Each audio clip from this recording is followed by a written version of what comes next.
ocean stretched endlessly west of San Diego, its surface placid under the dim winter sun.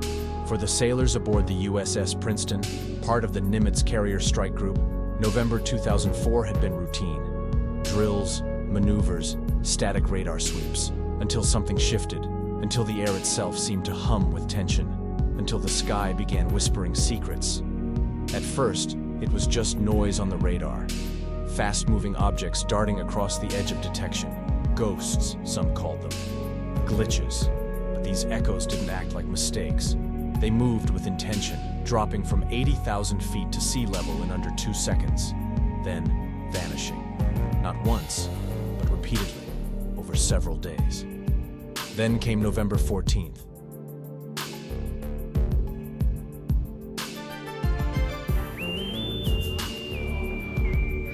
That morning, the air was crisp, visibility perfect, ideal for training. Commander David Fravor and his weapons system officer, Lieutenant Commander Jim Slate, were flying an FA-18F Super Hornet toward a new set of coordinates relayed by the USS Princeton. A real-world tasking, the voice had said over comms. Something off the coast, something strange.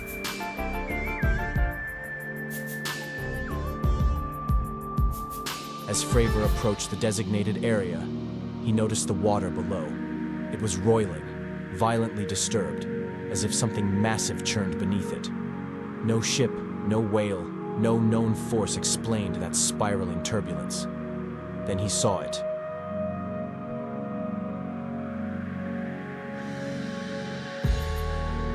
Suspended above the seething water was an object, stark white, smooth, elongated like a lozenge.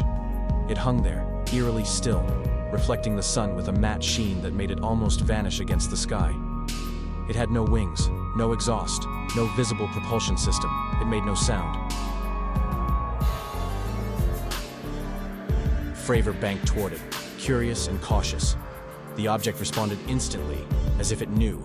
It mimicked his movement, shifted direction without inertia, and accelerated with such violence that it simply blinked out of the air. One moment it was there, the next it was gone. The air fell silent. The sea stopped churning. The mystery deepened.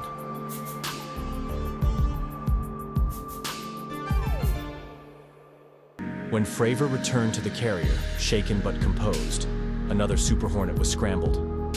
This time, the aircraft carried advanced targeting cameras, infrared and high-resolution video. The footage, later known as FLIR-1, captured the object again. It moved like no aircraft on Earth. It hovered. It rotated. It leapt across the sky, outrunning every system trained on it. In the footage, the pilots can be heard, baffled, their voices tinged with awe and dread. There's a whole fleet of them. They're all going against the wind. Look at that thing, dude. It's rotating. The object danced across the screen like an apparition, then shot off again, vanishing into the horizon. The footage wasn't the only thing the sea gave them. Divers from the USS Princeton, deployed to investigate the disturbance zone, reportedly found strange readings, electromagnetic anomalies, and residual heat beneath the surface. Sonar buoys dropped into the area malfunctioned. Some described a low subsonic hum in the water, felt more than heard. Others began reporting vivid dreams that night. Cold white rooms, staring eyes, motionless silence. Dreams no one wanted to talk about out loud. One technician aboard the Princeton who reviewed radar logs swore he saw something more disturbing, something he wasn't authorized to discuss. When pressed, he merely muttered, "It was watching us before we saw it."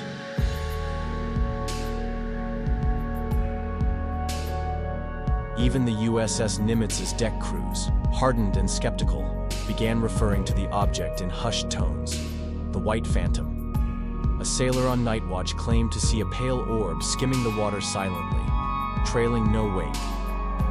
It disappeared when he called for a second witness. The incident was classified, but whispers spread, rumors, leaks. a report was compiled and buried. The footage was passed hand to hand, sealed in manila folders, its digital contents removed from the internal networks. Yet somehow, it survived. Years passed. The world moved on. But in December 2017, a fissure opened.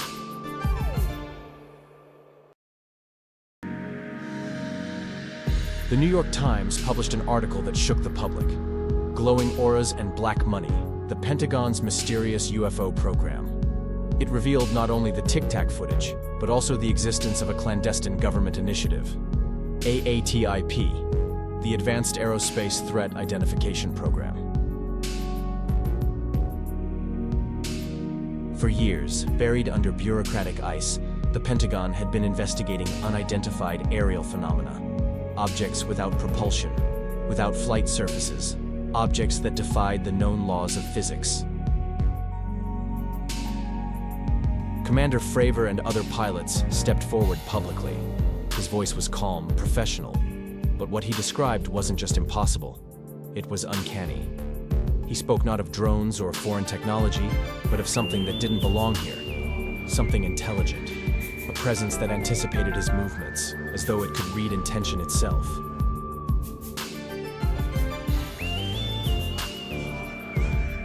Skeptics dismissed the event, optical illusions, experimental drones, misinterpretations. But no one could explain how such a craft could exceed Mach 10, perform instantaneous right-angle turns, accelerate without sonic booms, and evade every tracking system designed to catch it.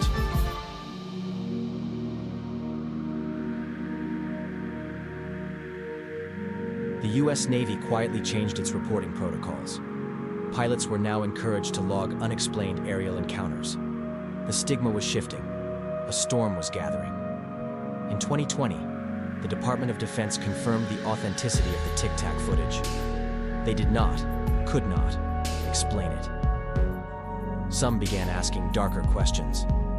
What if the object wasn't from another nation, but another reality? What if the ocean, vast and unknowable, harbors things not just from below, but from beyond?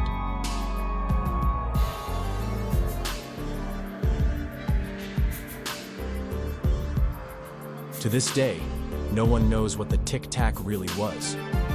It did not broadcast a message. It left no trace of metal or flame. It did not attack, but neither did it flee. It appeared, observed, and vanished, like a phantom. But those who saw it, the pilots, sailors, radar techs, and investigators, were changed. Some became obsessed, others withdrawn. One crewman reportedly refused to fly again. Another disappeared from the Navy entirely, his personnel files sealed.